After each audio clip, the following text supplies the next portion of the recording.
God, you bring one dog and then you bring the next one, it does exactly the same thing. Anyway, what was I saying? Like what's happening? So the rocks in this gorge behind me are part of the old red sandstone group, which is up to 400 million years old. Now these old red sandstones were deposited in ancient rivers, swampy forests. There was also glaciers at that point in time, and there was also, as well, these beautiful river deltas. Now the ones that are in this valley, in this gorge, are actually deposited by these four rivers, and there's evidence of that in the rocks that you can see today, and the sedimentary features that you can see today. Now these rock sandstones are all bedded, all cross-laminated, cross-bedded, interbedded, and that's just an indication of like the flow of the river, right? You get these ripple effects that form as well that cause like these cross-laminations and cross-bedding, right? I know it might not look right now if something missed, but it's not for you to understand what I'm talking about. So it just represents a time when you have fast-flowing, ancient sandy rivers carrying all this sediment down from those mountains that we spoke about before, those mountains that were formed during that Caledonian orogeny. These are the sediments that came from them that were eroded away all the way down the hills, all the way down the mountains, and they accumulated here in the Midland Valley.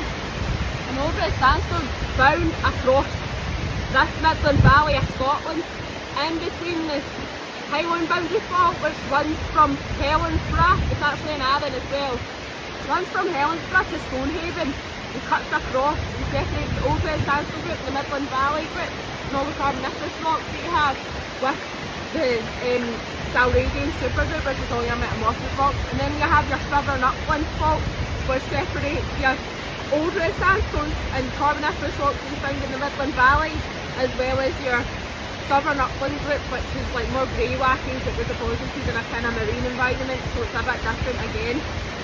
But aye. I'm hoping that you're able to hear me.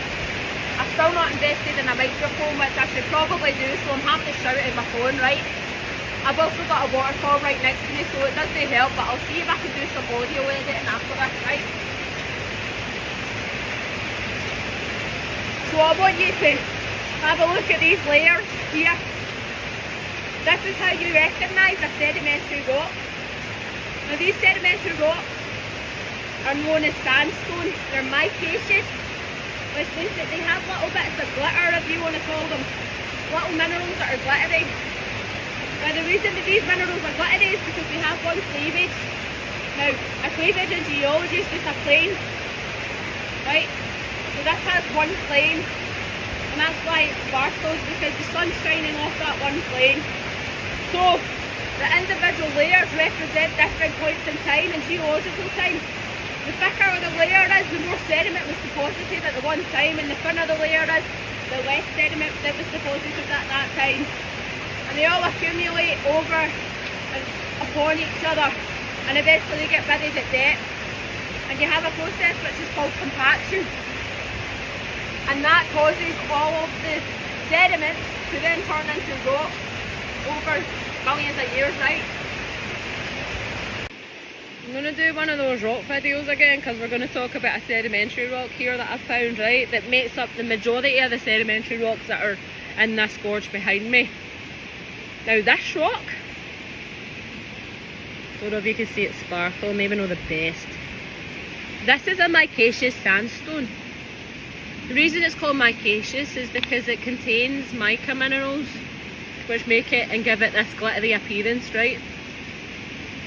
Now you can tell it's a sedimentary rock because it has layers in it. Well, not this one in particular, but some of the other ones, I can't even get that one out the ground, have individual layers in it, right? And there's no alignment to the rock, it's just all, you know, it's like sand on a beach, right? Just been deposited. But this rock actually was formed by the accumulation of sediments from fast flowing sandy rivers that once roamed this area and roamed like the Midland Valley back 400 odd million years ago. So that's micaceous sandstone for you. It's quite a simple, easy rock, and there's loads of it here. I found some more rock. It's absolutely stunning here. I also look very puffy today because my hay fever has been annoying my eyes recently. I don't know if anyone else has been like that, but I've been like that. Anyway, let's talk about these rocks. So, these rocks are a bit different to the ones that we've seen up in the Highlands.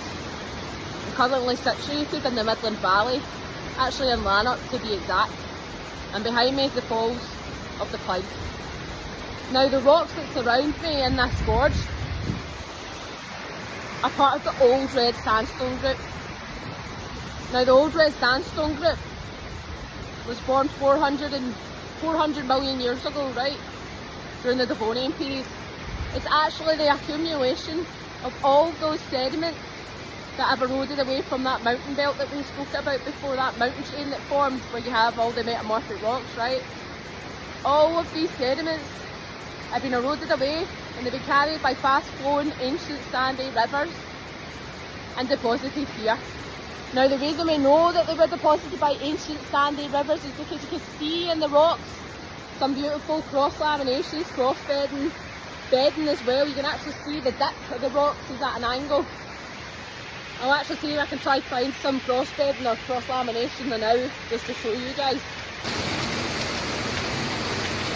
I found some waterfall! But even better guys, even better than a waterfall, right, well maybe no better to you, but I found some layers of sedimentary rock. Hey! Aren't they beautiful? Each layer represents the accumulation of sediment. These sediments were formed in a river environment. So a fast flowing sandy river carried all of this sediment and it accumulated here over millions of years and was deposited as the Old Red Sandstone Group. Which is pretty cool, you know. Pretty cool considering that this, well actually it's kind of somewhat the same environment that it's in now, but you know what I mean. It's cool.